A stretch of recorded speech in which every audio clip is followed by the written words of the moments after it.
जय हिंद। स्वागत है आपका एक महत्वपूर्ण वीडियो में। तो रेलवे की ओर से एक लेटेस्ट नोटिफिकेशन जारी किया गया रेलवे भर्ती के संबंध में। विस्तार से हम इस वीडियो के माध्यम से जानने की कोशिश करेंगे। आप चैनल में पहली बार विजिट कर रहे हैं तो डू सब्सक्राइब जरूर कीजिएगा। आपको इस तरह के अपडेट कंटिन्यू मिलते रहेंगे। तो हम इसके नोटिफिकेशन पे चलेंगे और डिटेल्स जानते हैं जो इसमें बताया गया है।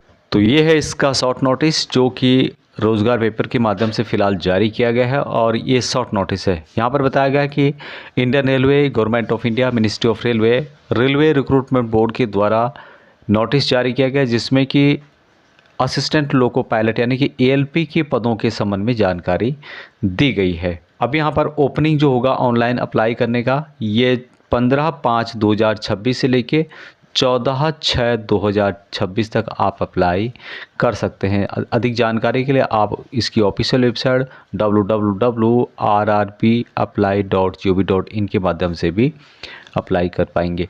टोटल वैकेंसीज यहाँ पे बताई गई है 11,127 वैकेंसीज।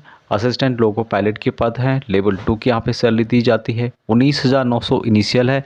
इसके अलावा टीए, डीए, एचआरए और जो भी अलाउंसेस गवर्नमेंट की तरफ से टाइम टू टाइम दिए जाते हैं वह दिए जाएंगे।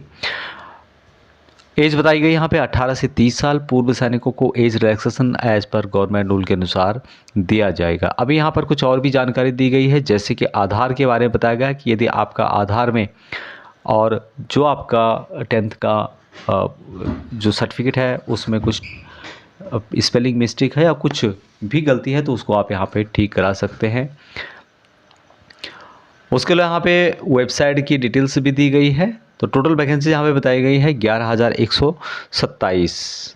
यदि इसकी और डिटेल्स में जाएंगे तो एएलबी में एजुकेशन क्वालिफिकेशन 10वीं प्लस आईटीआई जिसमें कि electrician, fitter, mechanic, diesel mechanic या फिर टर्नर से रिलेटेड मांगा जाता है। उसके अलावा यहाँ पर diploma in engineering, mechanical, electrical, electronics या ऑटोमोबाइल से रिलेटेड यदि आपने किया हुआ है या फिर आपने इंजीनियरिंग डिग्री की है, बीटेक हो या बी हो तो तब भी आप यहाँ पर एलिजिबल रहेंगे। 18 से 30 साल यहाँ पर एज रखी जाती है। ओबीसी को 3 साल की, SC ST को 5 साल की और PWD कैटेगरी को 10 साल की छूट दी जाती है। जो भी आपकी एज है उसमें से जितने आपने सर्विस की वो माइनस करने के बाद यहाँ पर 3 साल की और छूट दी जाती है। जनरल की मैं बात कर रहा हूँ। एप्लीकेशन फ़ीस की बात करें तो यहाँ पर 500 रुपये और 250 रुपये होता है अलग अलग कैटेगरी में। CBT 1 एग्ज़ाम देने पर 400 या फिर 250 रुपये वापस रिफंड हो जाते हैं। सिलेक्शन प्रोसेस की बात की जाए तो यहाँ पर जो सिलेक्शन प्रोसेस होता है सबसे पहले होता है CBT 1। उसके बाद यदि आप क्वालिफाई कर जाते हैं तो CBT 2 होता है। उसके बाद होता है एप्टीट्यूड टेस्ट, उसके बाद डॉक्यूमेंट वेरिफिकेशन और फिर होता है मेडिकल टेस्ट। CBT 1 की बात की जाए तो जिसमें पूछा जाते हैं किस टाइप के question, maths, reasoning, general science और करंट अफेयर्स। टोटल यहाँ पर 75 क्वेश्चन होते हैं। टाइम मिलता है 60 मिनट का। नेगेटिव मार्किंग आपको मिलेगी जो कि 1/3 होती है। अभी CBT 2 जो एग्ज़ाम होता है इसमें पार्ट ए और पार्ट बी 2 टाइप से होता है, 2 पार्टों में डिवाइड होता है। Maths, reasoning, basic science, engineering से रिलेटेड क्वेश्चन सब 100 क्वेश्चन पूछे जाते हैं और टाइम होता है 90 मिनट का।